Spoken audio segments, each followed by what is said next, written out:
오늘은 항무지에서 주신 하나님의 은혜라는 제목을 말씀을 나누겠습니다. 그일라 사람들을 블레셋으로부터 다윗이 구해주지요. 그렇지만 그일라 사람들이 다윗을 배신을 하고 다윗을 고발하게 되죠. 그래서 또 다윗은 사울이 쫓아오니까 사울을 피해서 이번에는 십항무지로 도망을 갔다라고 이야기합니다. 항무지는 사람이 살 곳이 되지 않습니다. 짐승들로 쉽게 살 수 있는 곳이 아니지요.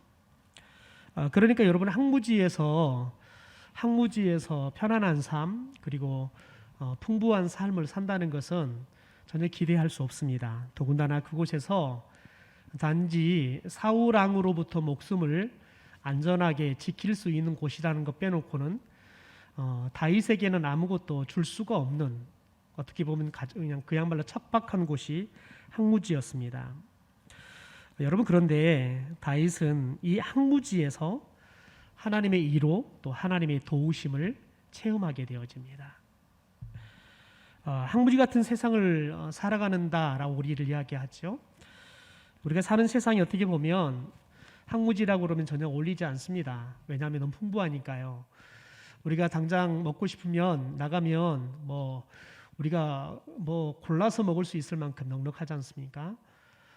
그러니까 우리가 살고 있는 시대가 항무지다라고 말한다는 것은 실은 전혀 어울리지 않는 말이지만 영적으로 봤을 때는 정말 항무지 같은 곳입니다. 왜냐하면 우리가 영적으로 공급받기 위해서는 실은 하나님 앞에 좀 앉아서 하나님과 깊이 있는 영적인 교제나 또 하나님의 말씀을 들을 수 있는 시간들이 있어야 되는데 실은 우리는 그 어느 시대보다 분주하게 사는 것 같습니다.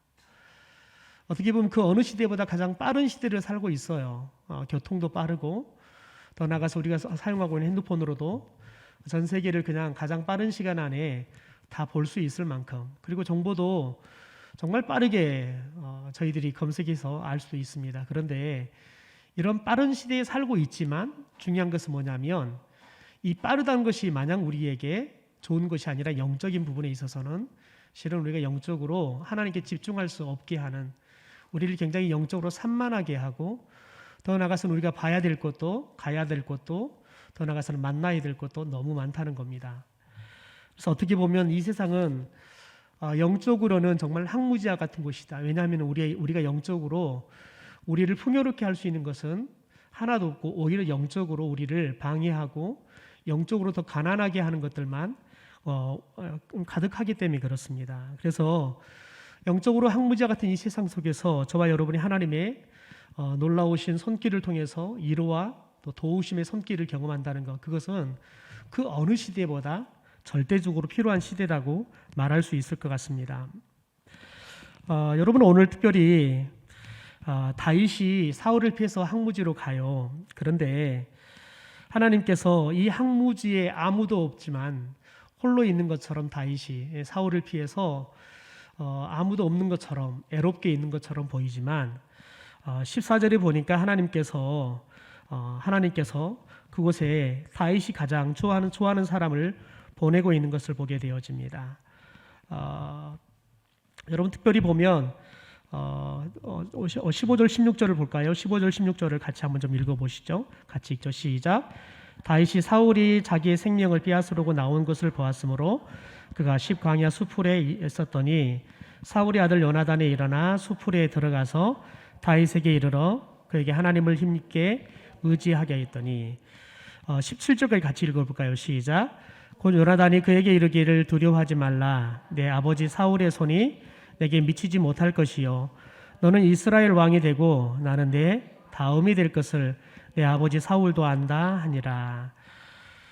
여러분, 홀로 있는 것처럼 어떻게 보면 계속의 도망자의 삶, 도와줘도 사람들이 그 은혜를 잃어버리고 그냥 가만히만 있어줘도 좋겠는데 오히려 자신들 살겠다고 사울왕에게 자신이 어디 있다고 이렇게 고발해버리는 그런 사람들 때문에 계속해서 다윗은 참 어떻게 보면 애로움 중에 애로운, 아무리 선한 일을 해도 다윗에게 선하게 갚아주는 사람이 없고 오히려 더 악랄하게 그 은혜를 갚는 사람들을 보면서 다윗이 얼마나 힘들었겠습니까?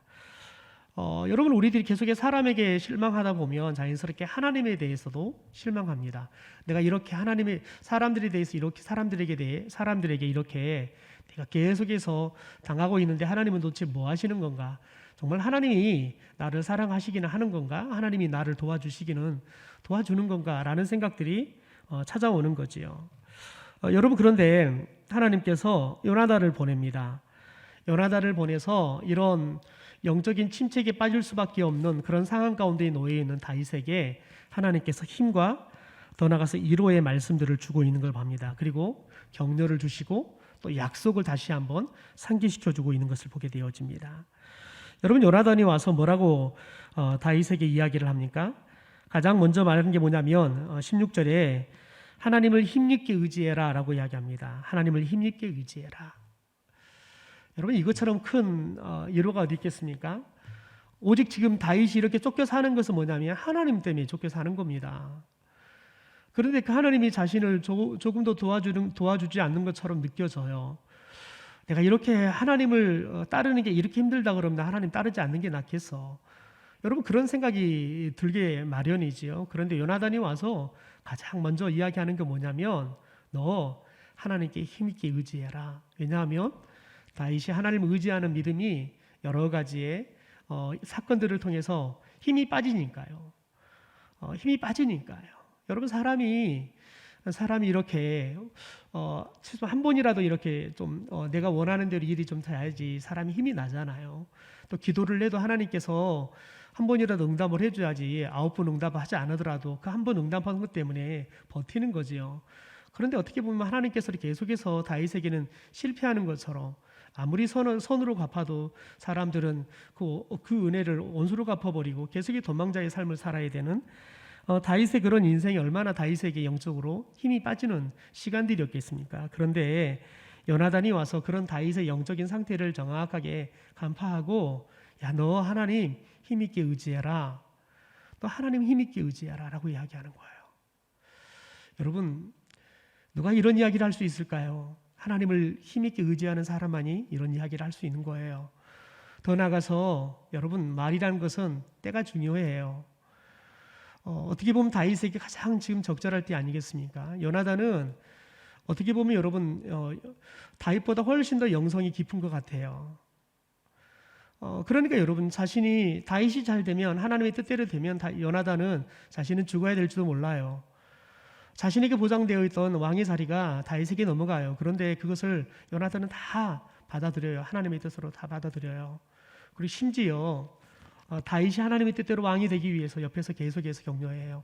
자신의 아버지는 어떻게든지 죽이려고 그래서 자신의 아들 요나단을 왕위에 앉히기 위해서 애를 쓰는데 요나단은 여러분 하나님의 뜻을 이루기 위해서 하나님의 뜻대로 다윗을 왕으로 세우기 위해서 이렇게 애를 쓰고 있는 거예요. 여러분 요나단이 보여주는 모습을 보면 정말 여러분 사람이 영적으로 깨어 있다는 것은 다른 사람이 정말 필요할 때 다가가서 그에게 꼭 필요한 소리를 해줄 수 있다는 거예요.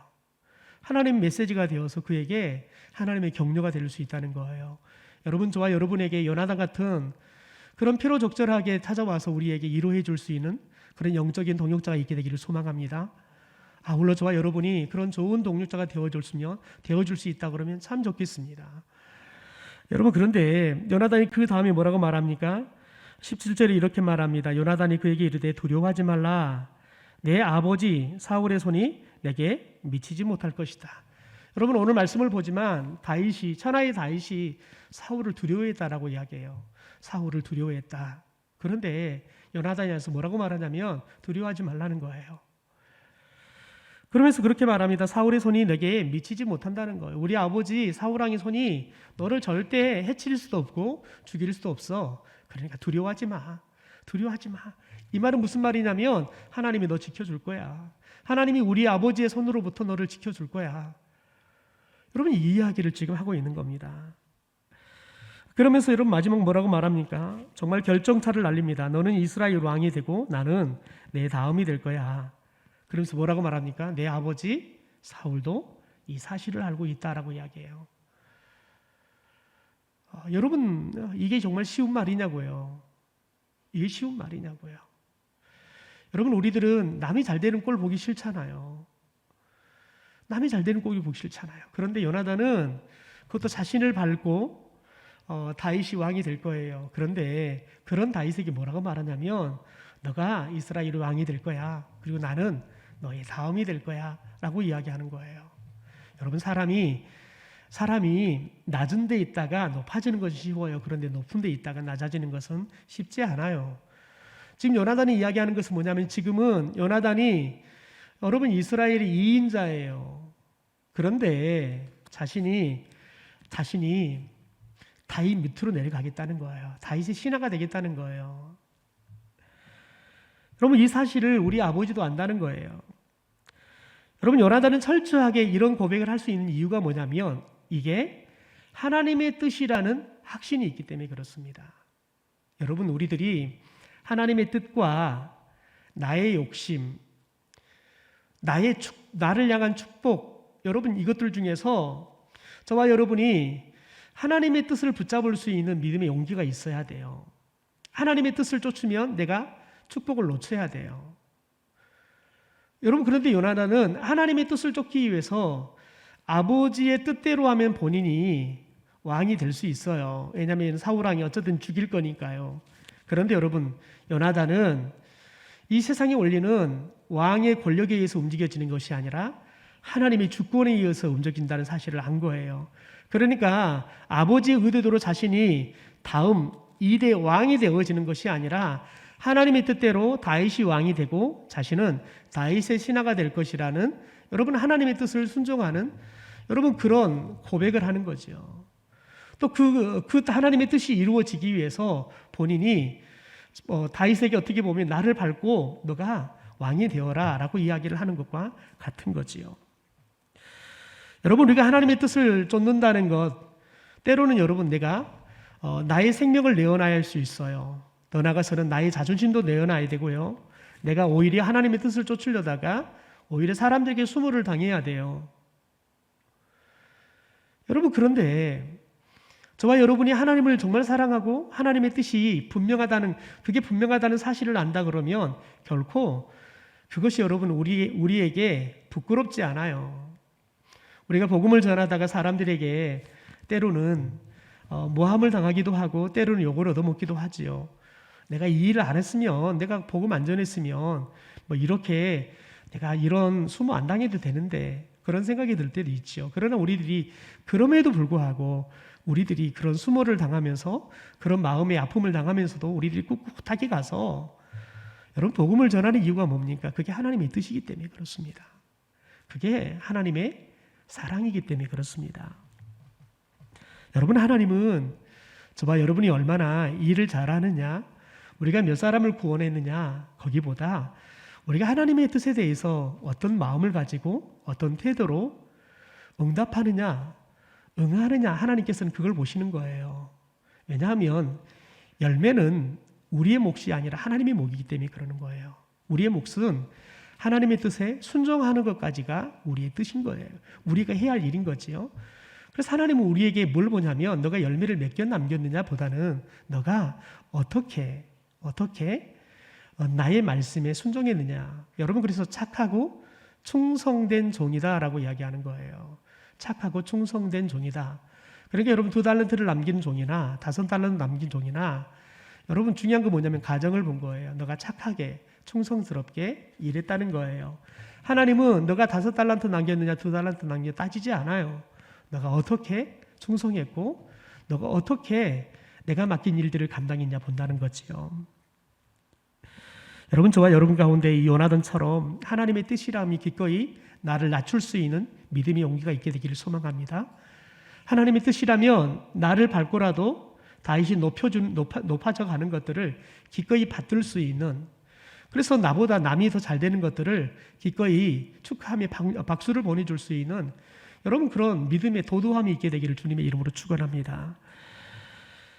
여러분, 그래서 오늘 말씀에 보면 특별히 요나단이 다윗에게 이렇게 위로해주고 더 나아가서 하나님을 의지하도록 영적으로 격려해 줍니다.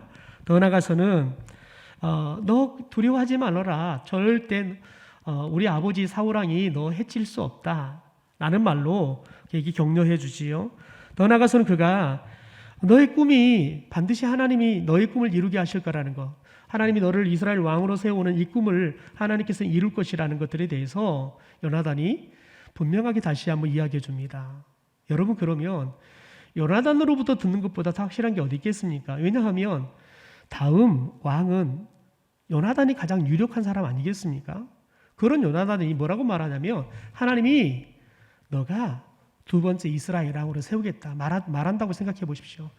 그것처럼 분명한 사실이 어디 있겠습니까? 그런 요나단이 가가지고 다윗에게 하나님께서 너를 이스라엘 왕으로 세울 것이고 나는 너의 아래 사람이 될 거야 라고 이야기하는 거예요. 여러분, 그러니까 어떻게 보면 다윗의 꿈을 일깨워 주는 거지요. 여러분, 요나단이 다윗의 꿈을 일깨워 주면 여러분, 사람은 절망 속에 낙담 속에서 일어날 수 있는 힘이 생겨요. 땡크 목사라는 홍민기 목사가 있어요. 그분이 특별히 CBS의 새롭게 하소서에 나와서 본인이 청소년 사역을 할 때의 간증들을 하셨어요. 그런데 한 분은 자기 교회학교 아이가 정말 집이 가난한데 선생님이 그랬다는 거예요. 가난하면 떠들지도 말아라 그랬다는 거예요. 가난하면 떠들지도 말아라. 떠들다 걸렸던 거예요. 그랬더니 선생님이 이 아이를 불러다가 가난하면 떠들지도 말아라고 그러면서 야단을 치더라는 거예요. 그리고 같이 떠들었던 아이들 중에서는 부자 아이들이 있는데 그 애들은 그냥 들어가라고 하더라는 거예요. 그래서 그 아이가 너무 억울해가지고 목사님한테서 그 이야기를 하더라는 거예요. 그래서 목사님이 학교를 쳐들어갔대요. 삼촌이라고 하고 쳐들어가고 교무실에 문을 팍 찼는데 문이 떨어져 버렸대요. 몸이 이렇거든요. 그러니까 교장 선생님이 놀래가지고 나온 거예요. 그래서 교장 선생님이 그래도 참 교육자였던 거죠. 사정을 듣더니 선생님을 막 다그치더라는 거예요. 선생님이 진짜 그런 말을 했냐고. 그래 교장 선생님이 선생님을 불러다가 막 야단치기래. 그래서 그냥 목사님은 그냥 모른 척하고 나와서 자기 교회학교 아이 반 가서 아이한테 목사님 와서 잘 해결했다고 그러면서 기속이 그랬대요.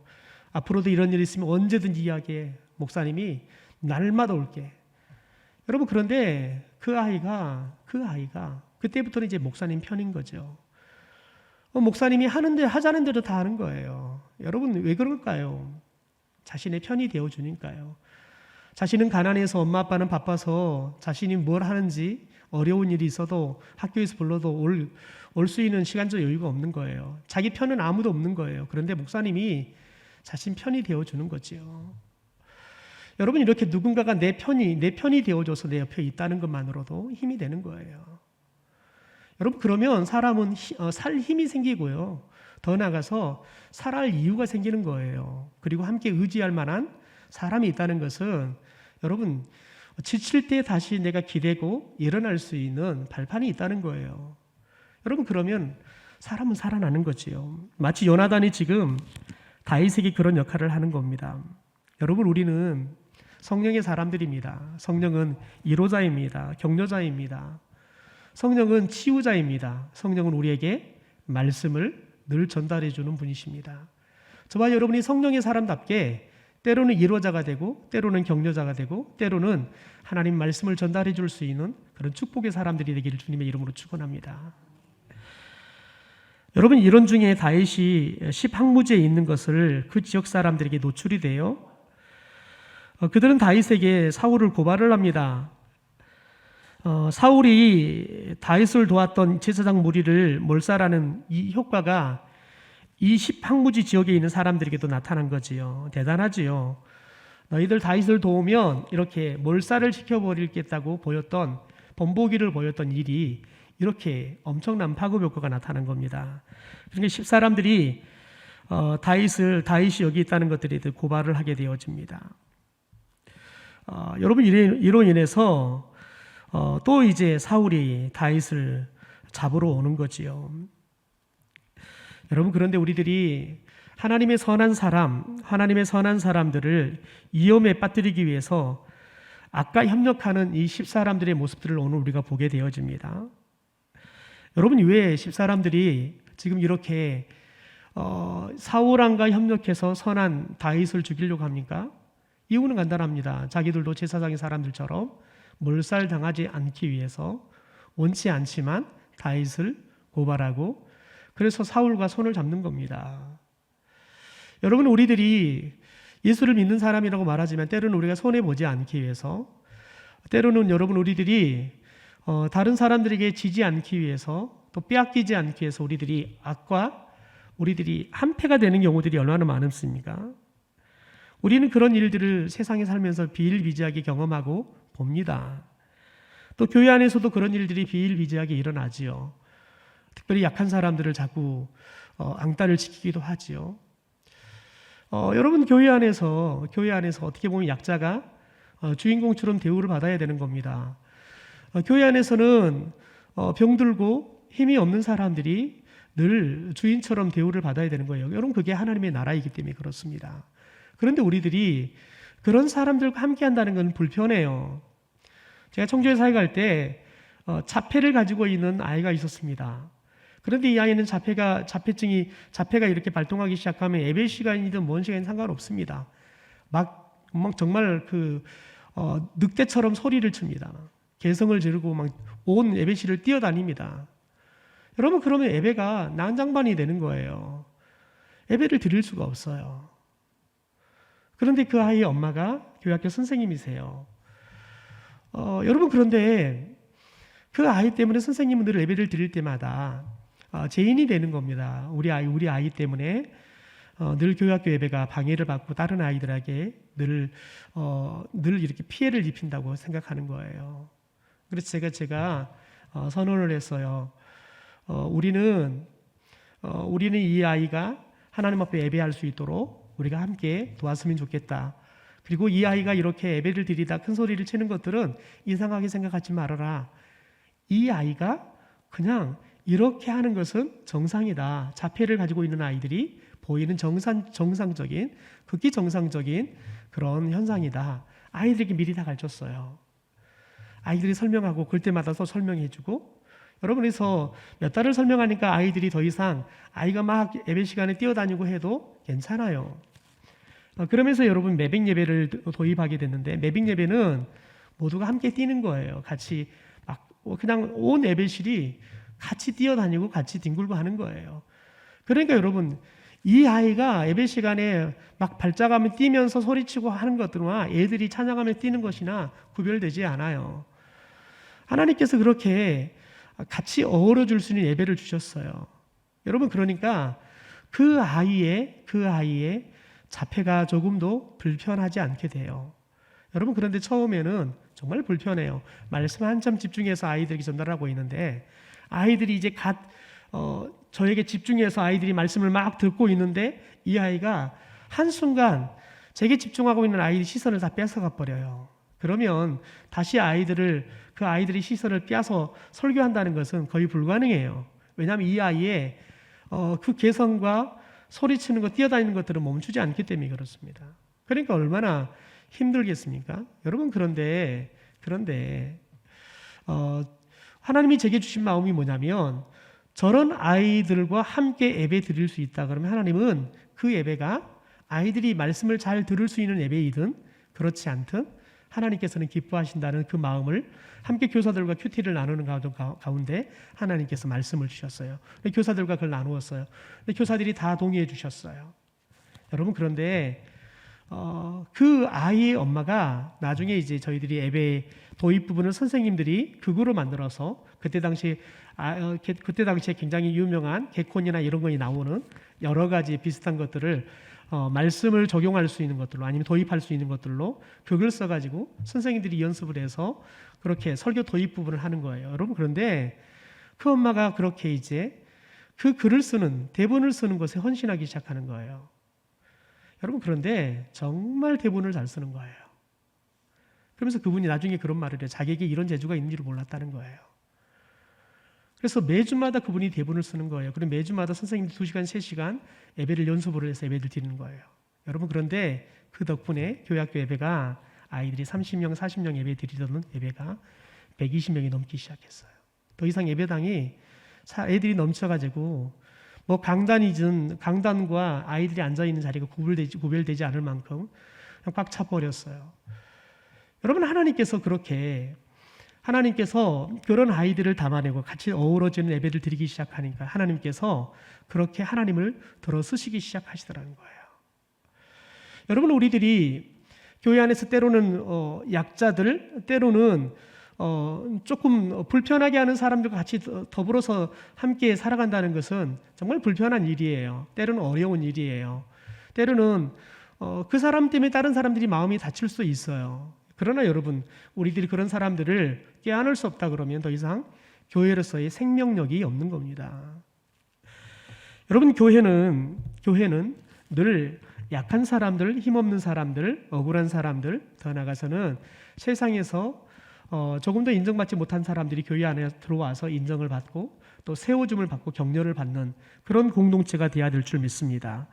그런데 우리들이 그런 사람들과의 협력합보다는 우리의 이익을 위해서, 나의 생명을 위해서 우리들이 아까 도모한다면 하나님께서는 결코 우리가 생명은 지킬 수 있지만 결코 우리의 그 생명으로 살아가는 삶을 기뻐하지는 않는다는 겁니다. 여러분, 역사 속에서 아까 협력했던 사람들의 흔적들이 얼마나 많이 남습니까? 여러분, 유대인들 중에서는 독일 나치에 의해서 많은 사람들, 600만이라는 사람들이 희생을 당하기도 했지만 그런 유태인들 속에서도 때로는 나치와 협력을 해서 유태인들을 괴롭혔던 사람도 있다는 거예요. 여러분, 일제강점기에 친일파들 보십시오. 친일파들은 일제를 협력해서 특별히 여러분 독립운동한 사람들을 얼마나 찾아내어서 죽이는 그런 일들을 했습니까? 여러분, 이런 일들이 얼마나 비일비재했습니까? 여러분, 그런데 그것들은 역사에 묻히는 것이 아니라 반드시 드러나게 되어 있습니다. 반드시 드러나게 되어 있다는 거예요. 여러분, 우리들이 조그마한 이익을 위해서 우리들이 양심을 팔아먹어버린다. 때로는 우리가 사람을 배신한다. 여러분, 하나님께서는 반드시 그 잘못들, 그 죄들이 반드시 드러나게 하신다는 겁니다. 여러분, 사울에게 은총을 입기 위해서 다윗을 악한 사울에 넘겨줘버렸던 이 10사람들의 모습 속에서 여러분, 우리가 깨달아야 할 것은 뭐냐면 우리가 조금의 이익, 내 생명을 위해서 우리들이 악과 손을 잡는 것은 결코 하나님의 뜻을 이루는 것이 아니라 하나님의 뜻을 거스리는 거고 하나님께서 가장 기뻐하지 않는 모습이라는 사실을 깨달아야 한다는 겁니다. 여러분, 10사람들의 이런 행위는 다윗에게 그일라 사람들처럼 몹시 다윗의 마음을 섭섭하게 하고 때로는 낙담하게 했을 수도 있습니다. 왜냐하면 여러분, 이 10사람들이 이렇게 다윗을 팔아먹는 것이 다윗에겐 더 충격적이었던 건 뭐냐면 같은 유다 지파이기 때문에 그렇습니다. 같은 집안 사람이에요. 이 10사람들이요. 같은 집안 사람들이 다윗을 팔아먹은 거예요. 그러니까 여러분, 어떻게 보면 그일라 사람들이 다윗을 팔아먹는 것보다 훨씬 더 다윗에게는 충격적인 거예요. 여러분, 생각해 보십시오. 여러분의 형제가, 이웃집이 여러분을 사기를 친 것도 굉장히 충격적이지만 여러분의 형제가 여러분의 사기를 쳤다 그러면 여러분 굉장히 충격적이겠죠. 내가 그렇게 믿고 내가 어려울 때 도와줬는데 나를 사기를 쳐? 그러면 여러분 굉장히 충격적인 거죠. 그러니까 지금 같은 유다 지파인 10사람들이 사울에게 다윗을 넘겼다는 거, 다윗을 고발했다는 것은 여러분 다윗에게 그 어떤 때보다 훨씬 더 충격적인 사건이었다는 겁니다. 여러분, 그런데 이게 하나님의 뜻을 쫓는 사람들의 삶의 모습 중에 하나예요. 여러분, 예수님께서 누구에 의해서 십자가에 여러분 못 박혀 죽습니까? 예수님이 여러분 누구에 의해서 고소를 당하고 십자가에 죽습니까? 여러분 같은 동족 유대인들 아니겠습니까? 더군다나 여러분 자신이 가장 신뢰하고 예수 공동체의 경제권을 맡겼던 가론 유다에 의해서 예수님께서 배신을 당하고 은 30에 팔리는 일들을 당하는 겁니다. 여러분, 이게 하나님의 뜻을 쫓는 사람들에게 나타나는 어떻게 보면 당연하고도 여러분 누구나 겪을 수 있는, 하나님의 뜻을 우리들이 잘 따르는 삶을 산다 그러면 누구나 겪을 수 있는 삶의 시험거리라는 사실들을 알아야 돼요. 그래서 혹시 이런 일들이 당한다면 낙담할 게 없어요. 내가 하나님의 뜻을 따라서 잘 살고 있구나. 하나님의 뜻을 따라 잘 살아가면 이런 일들이 반드시 기다리고 있어. 왜냐하면 예수님도 이런 일들을 겪으셨으니까. 하나님의 마음이 합한 사람이라는 다윗도 세상에 자기 집안 사람들이, 자신의 집안 사람인 유다 지파들이, 그때 10사람들이 그를 팔아먹어버리듯이 여러분 우리에게 당연하게 일어난다는 사실들을 우리들이 기억하고 있으면 여러분 당연하게 일어날 일은 일어날 때가 되었구나, 또 일어날 일이 또 일어났어. 그러면 여러분 그것 때문에 힘들어하지는 않아요. 좀 잘 헤쳐가면 되지. 여러분 그러면 당연하게 생각해 버리면 되는 거지요. 여러분 저와 여러분에게 좀 그런 영적인 여유가 있었으면 좋겠어요. 여러분 이렇게 10사람들이 다윗을 사울에게 고발함으로 해서 다시 다윗은 사울에게 잡힐 결정적인 위기에 처하게 됩니다. 그게 25절과 26절 이야기죠. 사울 왕의 이야기를 듣고는 기습해서 다윗을 공격합니다. 그래서 다윗은 미처 피할 기회를 잃어버리고 사울 왕에게서 체포가 됩니다. 여러분 이제 다윗은 사울 왕에게 도간에 든 쥐가 되어버렸습니다. 여러분 그런데 바로 그때 어떤 일이 일어납니까? 우리 27절의 말씀을 같이 한번 읽어보시죠. 시작. 전령이 사울에게 와서 이르되 급히 오소서 블레셋 사람들이 땅을 침노하나이다. 여러분 하나님이 어떻게 일하십니까? 하나님이 블레셋 사람들을 보내버리는 겁니다. 하나님께서 절묘할 타임에 블레셋 사람들이 오게 하셔가지고 사울 왕이 지금 다윗 잡는 게 지금 급한 게 아니라 당장 지금 여러분 거대한 블레셋이 지금 침략해 와서 나라를 지금 다 정복하겠다 그러는데 다윗 잡는 게 일입니까? 그러니까 여러분 다윗 잡다 말고는 블레셋과 싸우기 위해서 가는 겁니다. 그러니까 여러분 한순간에 다윗을 포위하고 있던 사울의 군대가 그냥 하나님께서 다 해제를 시켜서 싹 사라지게 만들어 버립니다. 참 하나님 대단하시죠? 여러분 하나님께서는 저와 여러분이 희망이 없을 때 더 이상 내가 살 길이 없다. 그래서 저와 여러분이 살 길을 찾을 방법을 못 찾고 완전히 우리의 삶을 포기할 때, 그래서 하나님 외에는 우리가 우리의 방법을 찾을 수 없을 때, 여러분 그때 하나님께서는 일하기 시작하는 거예요. 그러니까 여러분 저와 여러분이 깨달을 것은 뭐냐면 사방팔방 길이 다 막힐 때에는 여러분 하나님이 역사하려고 그러신가 보구나. 여러분 그러면 하나님 찾아야 돼요. 왜냐하면 하나님은 이미 우리를 도와주려고 준비하고 계시는 거예요. 여러분 그런데 우리가 하나님을 찾지 않으면 하나님께서 더디 역사하시는 거예요. 그런데 저와 여러분이 하나님을 찾아야 될 때를 빨리 캐치하고 빨리 찾으면 찾을수록 하나님께서는 빨리 역사하시는 거예요. 빨리 응답하시는 거예요. 여러분 어미새가요 먹이를 가져오잖아요. 그러면 누구에게 가장 먼저 먹이를 줄까요? 여러분이 어미새라 그러면 누구에게 가장 먼저 먹이를 줄 것 같습니까? 약한 새요. 제가 어미새라 그러면 가장 배고픈 새를 가장 먼저 주겠어요. 여러분 누가 가장 배고프다고 이야기할까요? 아마 여러분 가장 극렬하게 입 벌리면서 먹을 건 나한테 달라고 막 그럴 거예요. 왜냐하면 배고프니까요. 여러분 그러면 어미새는 가장 적극적으로 입을 벌리면서 먹이를 막 쟁취하려고 하는 새한테 먹이를 주게 돼 있습니다. 여러분 하나님이 예수님께서 우리에게 가르쳐준 게 아니겠습니까? 찾아라는 거예요. 구하라는 거예요. 두드리라는 거예요. 그러면서 여러분 뭐라고 말합니까? 하나님 반드시 우리에게 찾게 하실 것이고 열리게 할 것이고, 여러분 하나님께서는 우리가 구하면 반드시 주시는 분이라는 거예요. 여러분 그런데 누구에게 주신다는 거예요? 찾는 사람에게요. 두드리는 사람에게 주신다는 거예요. 그러므로 여러분 저와 여러분이 영적으로 우리의 상황 가운데 하나님의 도우심이 필요할 때인지 아니면 하나님이 우리에게 주시는 그 은혜를 가지고 우리들이 충분히 헤쳐갈 수 있을 때인지 이걸 구별을 잘해야 되는 거예요. 그래서 저와 여러분이 내 힘으로 할 수 없을 때는 빨리 하나님께 손을 드는 거예요. 그리고 하나님께 도움을 요청하는 거죠. 그러면 여러분 하나님은 어김없이 저와 여러분을 도우실 줄 믿습니다.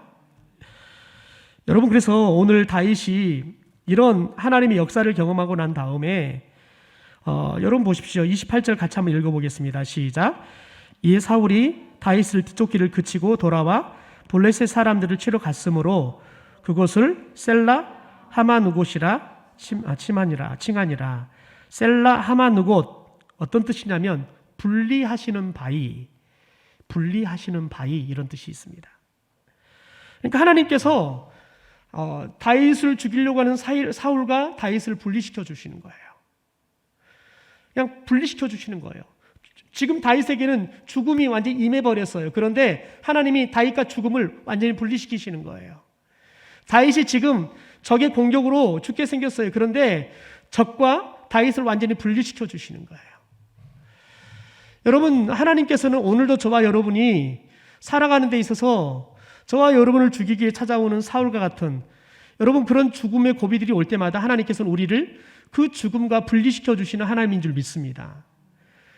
여러분, 저와 여러분이 때로는 지쳐가지고 살 길이 없다, 그래서 희망을 잃어버리고 있을 때 하나님께서는 그때 여러분 우리들이 절망과 분리시켜주는 하나님 우리 가운데 찾아올 줄 믿습니다.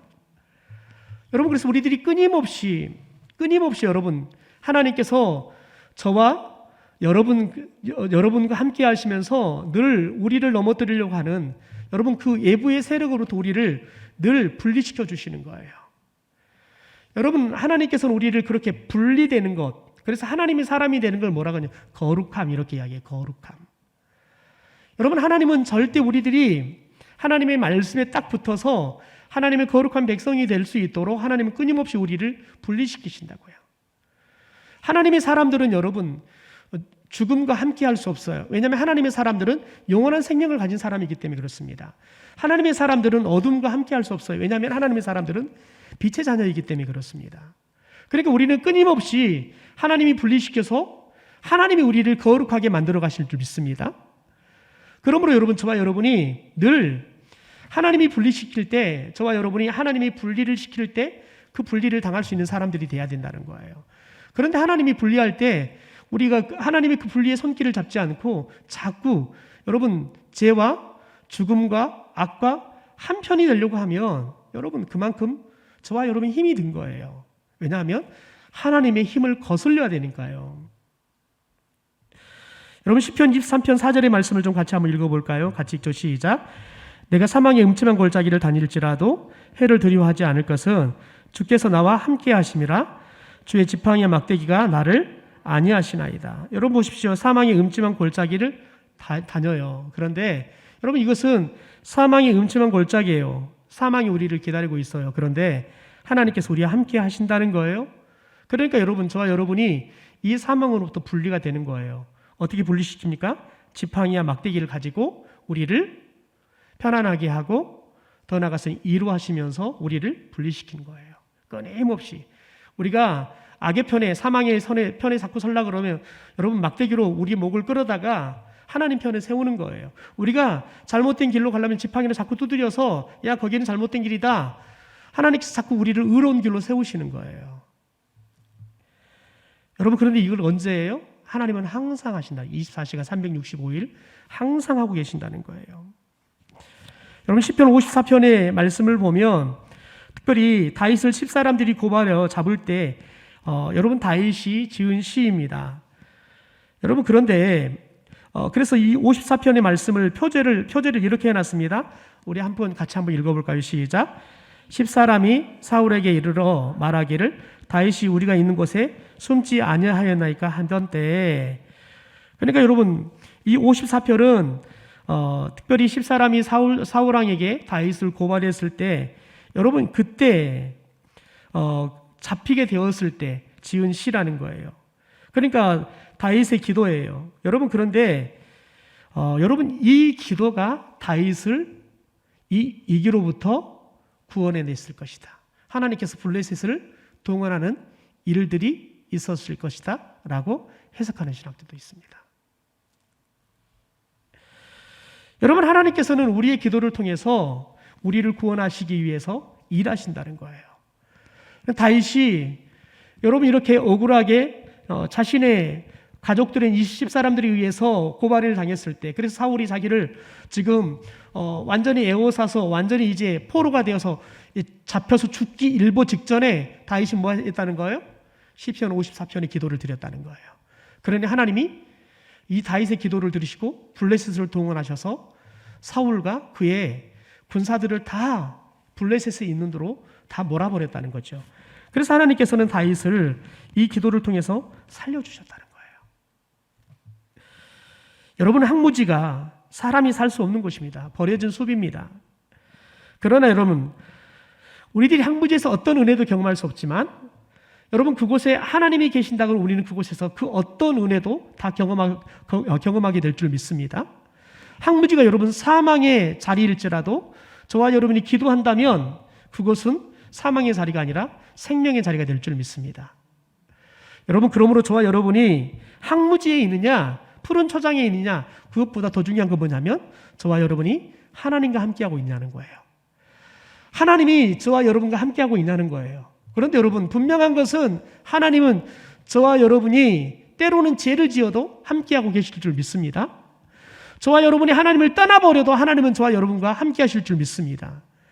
그러면 여러분, 분명한 건 뭐냐면 저와 여러분이 하나님과 함께하면서 하나님 앞에 기도하느냐 기도하지 않느냐가 항무지가 때로는 기적의 자리가 되고 하나님의 은혜의 자리가 되기도 하지만 푸른 초장이 때로는 저와 여러분을 죽이는 여러분 사망의 자리가 될 수도 있습니다. 뭐에 달렸다는 거예요? 우리가 하나님을 의지하고 기도하느냐. 여러분, 그러면 항무지도 우리에게 은혜를 주고 축복의 땅이 될 거예요. 그러나 우리가 하나님을 의지하지 않고 기도하지 않는다 그러면 푸른 초장도 우리에게는 사망의 자리가 되어버리는 거예요. 여러분, 여러분의 삶의 자리가 어떤 부분이 항무지처럼 여러분 마음을 퍽퍽하게 하고 여러분이 아무리 기도해도 하나님이 계시지 않은 것처럼 응답하지 않는 것처럼 느껴집니까? 여러분, 오늘 함께 기도하시면서 그 항무지 가운데 하나님이 함께하고 계심을 여러분이 볼 수 있게 되기를 주님의 이름으로 축원합니다.